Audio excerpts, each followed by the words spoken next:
தெய்வம் நீ என்று உணர் யூடியூப் சேனல் உங்களை அன்புடன் வரவேற்கிறது.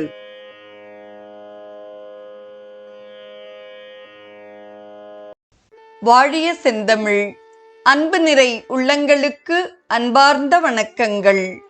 வாழ்ந்து காட்டிய வள்ளல்கள் வரிசையில் சுவாமி சிவானந்தரின் வாழ்க்கை வரலாற்றை தொடர்ந்து காயத்ரி சாதனையும் சந்தியாவந்தனமும் குறித்து சிவானந்தர் கூறியதை நாம் சிந்திக்க இருக்கிறோம்.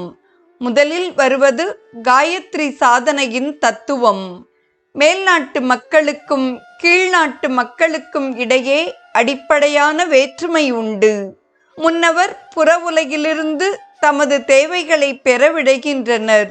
பின்னவர் உள் உலகையே சதா நம்பி நிற்கின்றனர். புறத்தே உள்ள புலன் உலகிலிருந்து இன்பத்தை பெற மேல்நாட்டினர் முயற்சிக்கின்றனர். கீழ்நாட்டவர் புலன்களை அடக்கி உள்ளே ஆழ்ந்து முங்கி தமது ஆத்ம ஆனந்தத்தை சுவைத்து நிற்கின்றனர். மேல்நாட்டு விஞ்ஞானிகள் இயற்கையை கட்டுப்படுத்தி அதிலிருந்து சக்தியை பெற முயற்சிக்கின்றனர். ஆனால் கீழ்நாட்டினர் உலக சக்திகளை சிறிதளவும் பொருட்படுத்தாது அந்தரங்க ஆத்மீக சக்தியாம் உயர் சக்தியையே பெரிதாக மதிக்கின்றனர். சக்தி அனைத்தும் ஆத்மனில் உள்ளது.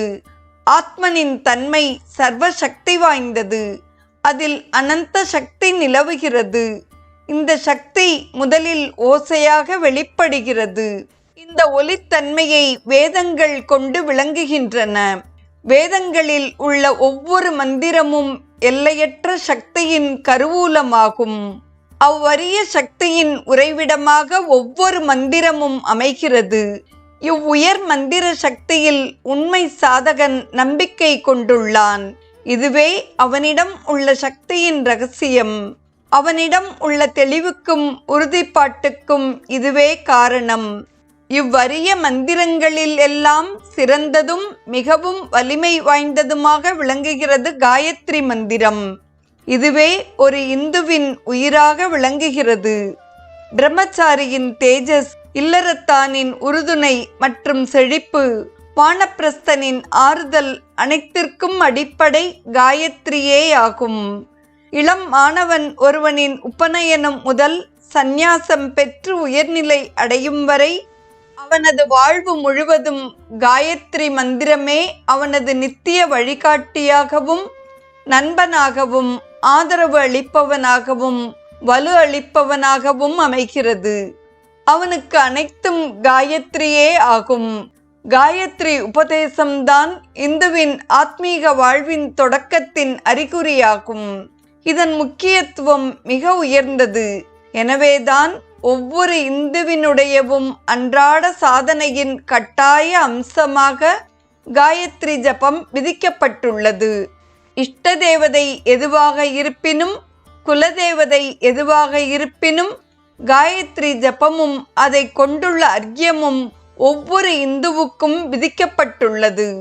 காயத்ரி ஜபத்துடன் கூடிய ஒரு அர்க்கியம் 33 கோடி தேவர்கள் உடையவும் மொத்த சக்திக்கு நிகரான ஆத்மீக சக்தியை கொண்டுள்ளது என தெரிவிக்கப்படுகிறது. இவ்வரிய வலிமை வாய்ந்த மந்திரமே சக்திகளுக்கெல்லாம் உயர்ந்த சக்தியாக விளங்குகிறது. ஒரு சில வைதிக பிராமணர்களுக்கே இந்த காயத்ரி மந்திரம் உரியது என்றுள்ள எண்ணம் தவறானது. இது உலகில் உள்ள அனைவருக்கும் பொருந்தும். சர்வ சக்தியிடம் வெளிச்சத்தை வேண்டிக் கேட்கும் அந்தரங்க பிரார்த்தனையே இது. மனித சமுதாயத்தின் வழிகாட்டும் ஜோதியே இம்மந்திரமாகும். நீங்கள் உங்களுக்கு பிடித்தமான எந்த உருவத்திலும் பெயரிலும் காயத்ரியை வழிபடலாம். பஞ்சமுக தேவியான சக்தியின் அம்சமே காயத்ரியின் அதிதேவதை என்பது பெரும்பான்மையோரின் கருத்து. நீங்கள் சக்தி வழிபாட்டுக்காரர் என்றால் இந்த நம்பிக்கையை மேற்கொள்ளலாம். உண்மையாக நோக்குமிடத்து காயத்ரி ஒரு பொழுதும் தேவியின் நன்மையை குறித்து பேசவில்லை. காயத்ரி மந்திரம் முழுவதும் தேடினாலும் இதற்கான ஆதாரத்தை நீங்கள் காணவே முடியாது. காயத்ரி என்ற பதத்தினால் அதன் அதிதேவதை தேவியாகி விட முடியாது. காயத்ரியின் அதிதேவதை சூரியன் என்றும் சிலர் எண்ணுகின்றனர். இந்த எண்ணத்தையும் நேரிய முறையில் பார்க்குமிடத்து சற்றே மாற்ற வேண்டும். காயத்ரி தெரிவிக்கும் சூரியன் நாம் பார்க்கும் சூரியன் அல்ல. இந்த சூரியனால் விளக்கப்படாத அவ்வுயர் சூரியன் ஜோதிகளுக்கெல்லாம் உயர் ஜோதியான நிர்குண பிரம்மமே ஆகும். எனவே மந்திரங்களுக்கெல்லாம் மேலான இந்த மந்திரத்தின் அதிதேவதை பரபிரம்மே ஆகும். இருந்தாலும் எந்நிலையில் நிற்கும் சாதகனுக்கும் இது பொருந்துவதாகும். தேவி வழிபாடு, விஷ்ணு வழிபாடு, ஆதித்ய வழிபாடு, தூய நிர்குண பிரம்ம வழிபாடு அனைத்திலும் இம்மந்திரம் மேற்கொள்ளப்படுகிறது.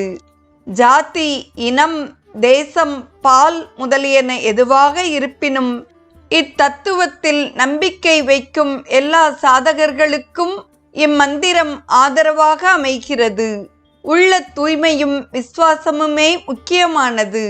உங்கள் இஷ்ட தேவதை எதுவாக இருந்தாலும் நாள்தோறும் செய்யப்படும் சில மாலை காயத்ரி ஜபம் இம்மையிலும் மறுமையிலும் உங்களுக்கு அருளையும் மங்களத்தையும் அளிக்கும் தகைமை வாய்ந்தது. அன்புமிகும் சகோதரர்களே, புகழ்மிகும் காயத்ரியின் அற்புத சக்தியை உணருங்கள். இவ்வரிய மந்திரத்தில் அடங்கியுள்ள விலை உயர்ந்த பாரம்பரியத்தை தெளிவாக உணருங்கள். முற்கால முனிவர்கள் நமக்கு சாசனம் செய்து தந்துள்ள இந்த தெய்வீக சக்தியை புறக்கணிக்காதீர்கள். இவ்வரிய சக்தியின் முன் மின்சார சக்தியும் மற்றும் அணுசக்தியும் வலுவற்றதாகிவிடுகின்றன.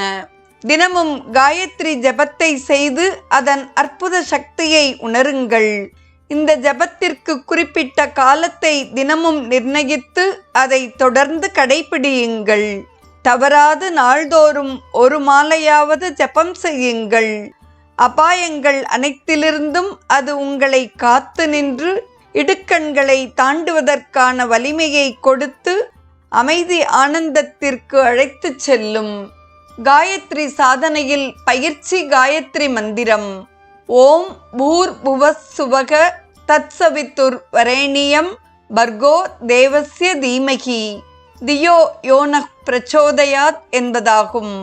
இதில் ஓம் என்பது பரபிரம்மத்தையும், பூர் என்பது பூலோகத்தையும், புவகை என்பது நடுவானையும், சுவகை என்பது சொர்க்கலோகத்தையும், தத் என்பது பரமாத்மா கடவுள் அல்லது பிரம்மனையும், சவித்து என்பது ஈஸ்வரனையும், வரேண்யம் என்பது வழிபடுவதற்குரியவர் என்பதையும், பர்கோ என்பது பாபத்தையும் அஞ்ஞானத்தையும் அகற்றுபவர் என்ற பொருளையும், தேவஸ்ய என்பது ஞான ஸ்வரூபத்தையும், தீமகி என்பது நாம் தியானிக்கிறோம் என்ற பொருளையும், தியோ என்னும் சொல் புத்தியையும், யோ என்பது எது என்ற பொருளையும், நஹ் என்பது நமது என்பதையும் பிரச்சோதயாத் விளங்குகிறதோ என்பதாக இதன் ஒவ்வொரு சொல்லுக்கும் பொருள் அமைகிறது. எல்லா பாபங்களையும் அறியாமையையும் போக்குகிறவரும் வணங்குதற்குரியவரும் இவ்வுலகத்தை படைத்தவருமான ஈஸ்வரனையும் அவரது புகழையும் தியானிப்போமாக. அவர் நமது புத்தியை துலக்குவாராக என்பதே இக்காயத்ரி மந்திரத்தின் அரிய பொருளாகும். அன்பு தாயே, எனது களங்கமான புத்தியால் அறியாமையின் காரணமாக தற்பொழுது நான் சரீரத்தையே ஆத்மனாக கொண்டுள்ளேன். எனது உண்மை நிலையை அறிய வழிகோலும் தூய புத்தியை தருவாயாக. எனக்கு வெளிச்சத்தையும் அறிவையும் தருவாயாக. வேதங்களின் அரிய தாயே காயத்ரி, ஆவின் பாலை விட சிறந்த பால் கிடையாது. அதுபோல காயத்ரியை விட சிறந்த மந்திரம் கிடையாது. சந்நியாசிகளுக்கு ஓம்காரம் எவ்வளவு சிறந்ததோ அதே போன்று பிரம்மச்சாரிக்கும் இல்லறத்தாருக்கும் காயத்ரி சிறந்ததாக அமைகிறது.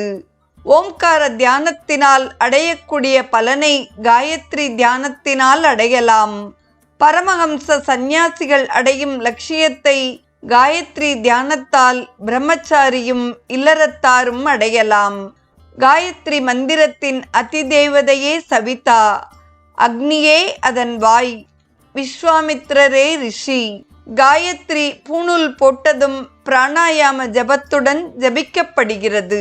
காயத்ரியும் சந்தியும் ஒன்றாகும். காயத்ரியை தியானிக்கிறவன் விஷ்ணுவை தியானிக்கிறான். நாளைய நிகழ்வில் காயத்ரி தியானம் குறித்தும் காயத்ரி ஜபம் குறித்தும் 3 விதமான ஜபங்கள் குறித்தும் நாம் சிந்திப்போம். இன்றைய நிகழ்வை கேட்டு மகிழ்ந்த அத்துணை நல்ல உள்ளங்களுக்கும் நெஞ்சார்ந்த நன்றி. வாழிய செந்தமிழ்.